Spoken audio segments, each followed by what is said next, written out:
एक ऐसा वीडियो जो आपको टेक्निकल एनालिसिस के बारे में सब कुछ बता दे। हाँ, ये वो वीडियो है। इस वीडियो में मैं आपको टेक्निकल एनालिसिस का मास्टर बना दूंगा और मैं आपको इसके अंदर कोई फालतू की कंसेप्ट नहीं बताऊंगा कि कैंडल स्टिक क्या होती है या फिर सपोर्ट रेजिस्टेंस क्या होते हैं या चार्ट पैटर्न्स क्या होते हैं, डब्ल्यू पैटर्न, एम पैटर्न। मैं आपको बताऊंगा थोड़े एडवांस्ड कंसेप्ट जो आपको प्रैक्टिकली ट्रेडिंग में काम आएंगे। ठीक है, तो वीडियो में बने रहना लास्ट तक ताकि आपको कोई भी डाउट टेक्निकल एनालिसिस में नहीं रह पाए।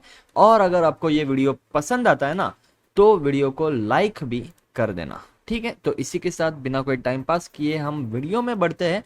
Let's go. ओके गाइस, तो देखो सबसे पहले टेक्निकल एनालिसिस होता क्या है। देखो, एक दूसरे टाइप का एनालिसिस जो होता है ना, वो होता है फंडामेंटल एनालिसिस, जो मैं आपको सबसे पहले बता दूं। ठीक है, आप मनी कंट्रोल पे जाते हो, आप कोई भी स्टॉक को एनालाइज करते हो, देखते हो उसके क्या प्रॉफिट्स है, प्रीवियस ईयर्स के क्या प्रॉफिट है, इस ईयर का क्या प्रॉफिट है, आगे के क्या प्रोजेक्शंस है, उसके कितना लॉस में कितना प्रॉफिट। ये सब चीज़ें आप देखकर उस स्टॉक में इन्वेस्ट करते हो, उसको आप बोलोगे फंडामेंटल एनालिसिस। और उसी का दूसरा एक टाइप होता है जो कि कुछ लोग बोलते हैं कि मेरे को कोई भी स्टॉक को एनालाइज करने की ज़रूरत नहीं है, मैं बस चार्ट को देखता हूँ, कोई भी बिना कोई फंडामेंटल इन्फॉर्मेशन के बिना अपनी इन्वेस्टमेंट करता हूँ, बिना कोई फंडामेंटल इन्फॉर्मेशन के ट्रेडिंग करता हूँ। इसको हम बोलते हैं टेक्निकल एनालिसिस। ठीक है, आई होप आपको ये बेसिक्स समझ में आ गए होंगे कि टेक्निकल एनालिसिस होता क्या है। टेक्निकल एनालिसिस बेसिकली कंसिस्ट करता है कि आप चार्ट को देखते हो, चार्ट में क्या क्या प्राइस एक्शन बन रहा है, उस बेसिस पे आप आपकी ट्रेडिंग करते हो। फॉर एग्जांपल, ये एक रेजिस्टेंस है, ये एक फेक ब्रेकआउट है, ये एक फेक ब्रेकडाउन है, ये डब्ल्यू पैटर्न है ना। ये सब चीज़ें लोग कुछ कुछ इसके अंदर अलग अलग पैटर्न्स वगैरह बना देते हैं और उसको टेक्निकल एनालिसिस बोलते हैं। टेक्निकल एनालिसिस का दूसरा नाम मैं आपको अगर बताऊं तो उसको आप बोल सकते हो प्राइस एक्शन। ठीक है, पहले हम इसको हटा देते हैं। प्राइस एक्शन क्या होता है? प्राइस एक्शन का मतलब ये होता है कि आप प्राइस को देख रहे हो कि प्राइस क्या एक्शन बना रहा है। प्राइस ऊपर जाता है तो आपको ऊपर की कैंडल्स बनते हुए दिखती है, नीचे जाता है रेड कैंडल्स बनते हुए दिखती है। इन सारे कैंडल्स को, इसके पैटर्न्स को देखकर आप एनालिसिस करते हो और ट्रेड लेते हो, इसको हम बोलते हैं प्राइस एक्शन। ठीक है, तो टेक्निकल एनालिसिस के बेसिक्स में इतना ही था। अब हम बढ़ेंगे इसके कुछ एडवांस्ड कंसेप्ट्स पे, जो कि पहला कंसेप्ट है हमारा, जिसका नाम है ट्रेंड। ठीक है, ट्रेंड टेक्निकल एनालिसिस में बहुत मेजर पार्ट प्ले करता है। क्यों, मैं आपको बताता हूँ। देखो, एक कोई भी मार्केट कभी अप ट्रेंड में होता है, फॉर एग्जाम्पल लाइक दिस, या तो फिर डाउन ट्रेंड में होता है। ठीक है, इसको आइडेंटिफाई करने का तरीका क्या है मैं आपको बताता हूँ।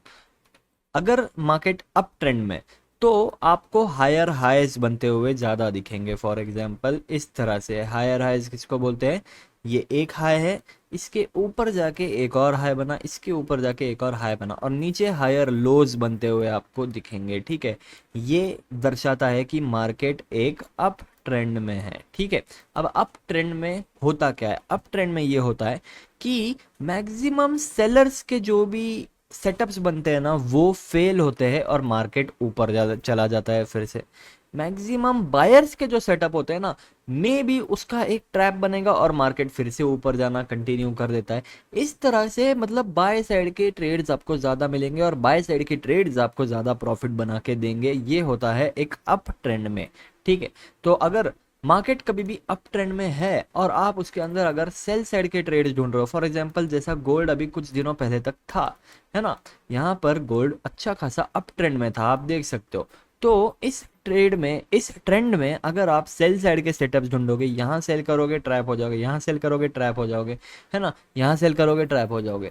सिंपल। तो बाय साइड के आपके सारे ट्रेड सक्सेसफुल होंगे और सेल साइड के आपके ट्रेड्स फेल होते जाएंगे। तो ये चीज़ टेक्निकल एनालिसिस में बहुत काम आती है कि ट्रेंड आइडेंटिफाई करना आपको बहुत ज़्यादा ज़रूरी होता है। ठीक है, फिर से इसको मैं रफ कर देता हूँ और आपको वापस से डाउन ट्रेंड के बारे में समझाता हूँ एक दूसरे एग्जाम्पल से। ठीक है, फॉर एग्जाम्पल देखो, ट्रेंड में एक और चीज़ होती है, वो है जो कि मार्केट में एक और चीज़ एग्जिस्ट करती है, वो है ट्रैप। ठीक है, जिसके बारे में हम आगे पढ़ेंगे। तो ट्रैप का क्या सीन होता है मैं आपको बताता हूँ। देखो, सपोज मार्केट डाउन ट्रेंड में है, ठीक है, डाउन ट्रेंड में आप सेल साइड के सेटअप्स कैसे ढूंढोगे? टेक्निकल एनालिसिस करके मैं आपको बताता हूँ। देखो, मार्केट नीचे आया, ऊपर आया, फिर मार्केट थोड़ा नीचे आया, फिर एक ऊपर की तरफ ब्रेकआउट दे दिया, बट इसके अंदर कैच ये है कि मार्केट ऑलरेडी डाउन ट्रेंड में है। अगर आप पास्ट का चार्ट यहाँ पे कहीं पे देखोगे तो मार्केट आपको डाउन ट्रेंड में नजर आएगा। जब डाउन ट्रेंड में मार्केट होने के बावजूद यहाँ पर एक ब्रेकआउट बनता है, यहाँ पे क्या होगा? आप लोग समझेंगे कि ये एक ट्रेंड शिफ्ट है, या फिर लोग समझेंगे कि ब्रेकआउट हुआ है, और उनके बुक्स ने, उनके कोर्सेस ने उनको सिखाया है कि ब्रेकआउट पे हमको बाय करना है। तो यहाँ पे एंटर होंगे बायर्स, है ना। जब यहाँ पर बायर्स एंटर होंगे, अब मेरे को ये बायर्स और sellers, buyers equal to sellers, वापस आई डोंट थिंक सो समझाने की ज़रूरत है, मैंने कई वीडियोस में समझा चुका हूँ, ठीक है।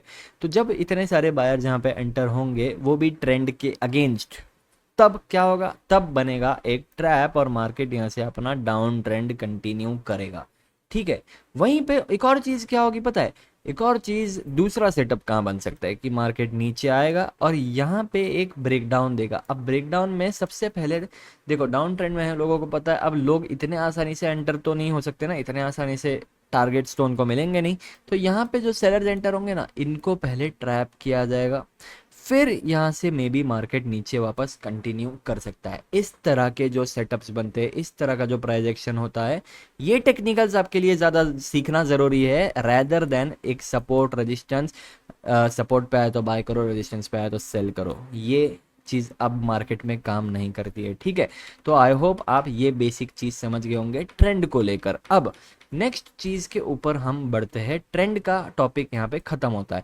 नेक्स्ट चीज़ क्या है पता है? नेक्स्ट चीज़ है जिसका नाम है, हमारा फेवरेट कंसेप्ट जिसका नाम है लिक्विडिटी, ठीक है। मैंने आपको ट्रैप्स बताया था ना अभी, लिक्विडिटी उसी से रिलेटेड कंसेप्ट है जो कि हम अभी डिटेल में डिस्कस करेंगे, ठीक है।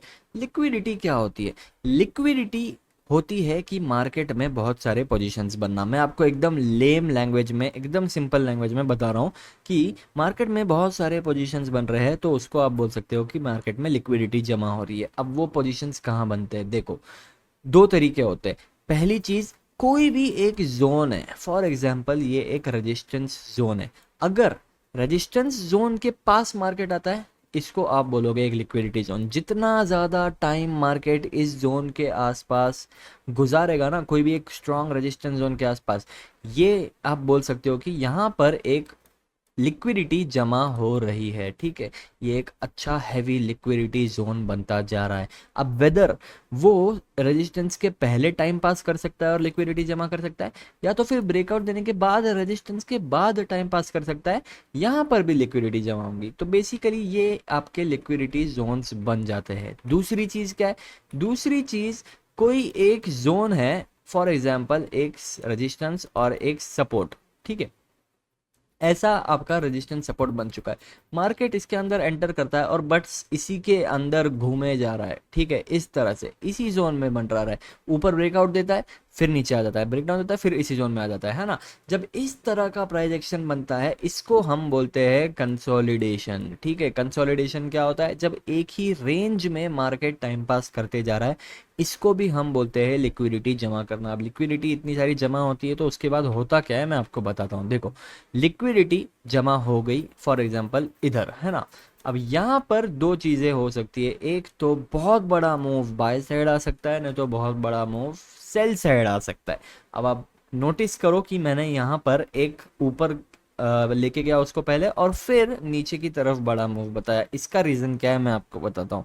इसका रीज़न ये है कि लिक्विडिटी यहाँ पर रेजिस्टेंस के पहले जमा हुई है। इसका मतलब क्या हुआ? इसका मतलब यहाँ पे सेलर्स जमा हो रहे हैं, है ना।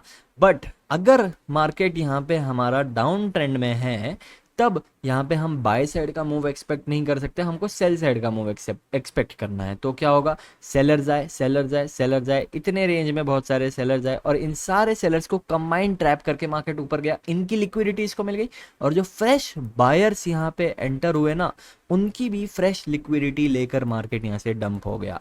समझ गए आप? इस तरह से मार्केट काम करता है। कोई भी मार्केट, वेदर वो गोल्ड हो, वेदर वो क्रिप्टो हो, वेदर वो निफ्टी हो, इंडियन मार्केट्स, बैंक निफ्टी, हर मार्केट इसी लॉजिक से, इसी तरह से काम करता है, अगर आप इंट्राडे में ट्रेड करते हो तो, ठीक है।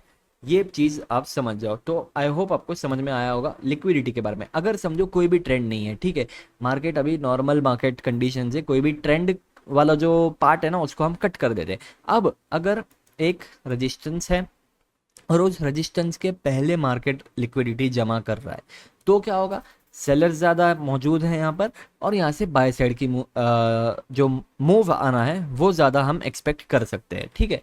वहीं पे अगर मार्केट एक ब्रेकआउट देता है और रेजिस्टेंस के बाद टाइम पास कर रहा है, तो क्या हो सकता है, यहाँ पे बायर्स ज़्यादा इन्वर्ट हुए, अब इनको ट्रैप करके मार्केट नीचे की तरफ बड़ा मूव दे सकता है, ठीक है। ये बेसिक आपको मैंने एक स्ट्रैटेजी बोल दो या कुछ भी बोल दो, मैंने आपको बता दिया, ठीक है। ये इस तरह से लिक्विडिटी का कंसेप्ट काम करता है। ये जो बड़ा मूव आता है ना एंड में, इसको हम बोलते हैं, इसके लिए टर्म है लिक्विडिटी ग्रैब, ठीक है। ये भी चीज़ आप याद रख लेना, ठीक है। ये लिक्विडिटी गैदर करना है और ये लिक्विडिटी ग्रैब है, ठीक है। ये चीज़ हो गई लिक्विडिटी का हमारा कंसेप्ट। अब हम बढ़ते हैं नेक्स्ट कंसेप्ट के ऊपर, ठीक है। लिक्विडिटी हो गया। नेक्स्ट जो हमारा कंसेप्ट है उसका नाम है स्ट्रेंथ एंड वीकनेस। अब देखो ये वीडियो में ना मैंने आपको ना कैंडल स्टिक के बारे में बताया, ना मैंने मारूबुजू कैंडल बताया, ना मैंने आपको डोजी कैंडल बताया। ये सब चीज़ें मैटर नहीं करती। आपको, मुझे पता है कि आपको इंट्राडे ट्रेडर बनना है, ठीक है। और आपको इंट्राडे ट्रेडर, एक सक्सेसफुल इंट्राडे ट्रेडर या स्विंग ट्रेडर बनने के लिए जो ज़रूरी है वो चीज़ें मैं आपको बता रहा हूँ, वो कंसेप्ट्स मैं आपको बता रहा हूँ, ठीक है। तो स्ट्रेंथ एंड वीकनेस के बारे में अब हम बात करते हैं कि क्या होता है। देखो मार्केट में ना दो तरह के मूव्स आते हैं, एक होता है स्ट्रॉन्ग मूव और एक होता है वीक मूव, ठीक है। इसी को हम बोलते हैं स्ट्रेंथ एंड वीकनेस। अब ये कैसे काम करता है मैं आपको बताता हूँ, ठीक है। सपोज ये है एक रेजिस्टेंस, ठीक है, ये एक रेजिस्टेंस जोन है। अगर मार्केट यहाँ से रेजिस्टेंस लेता है और एक बार यहाँ से मार्केट रेजिस्टेंस लेता है, और जब तीसरी बार आता है यहाँ पर सेलर्स फिर से एक्सपेक्ट करेंगे कि एक मूव आएगा, पर यहाँ पे सेलर्स एंटर तो होते हैं, पर आप कुछ इस तरह की सेलिंग यहाँ पर देख सकते हो, ठीक है, इस तरह की, है ना। जब इस तरह की सेलिंग आती है इसको हम बोलेंगे वीक सेलिंग।